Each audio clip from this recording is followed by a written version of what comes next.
কুমিল্লায় স্বামীকে আটকে রেখে স্ত্রীকে ২ দফা দলবদ্ধ ধর্ষণের মামলায় ৫ জনকে গ্রেপ্তার করে পুলিশ।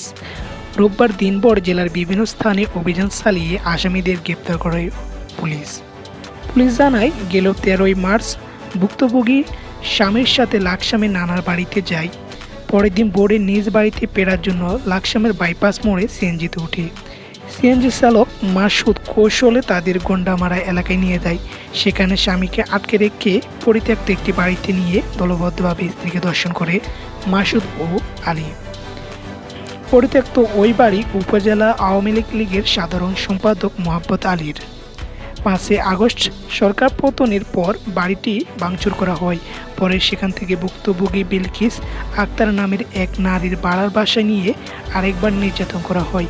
এ ঘটনায় রোববার মামলা হলে ধর্ষণের দায়ে মাসুদ আলী এবং ধর্ষণের সহযোগিতার অভিযোগে হৃদয় আল আমিন ও বিলকিসকে গ্রেপ্তার করে পুলিশ।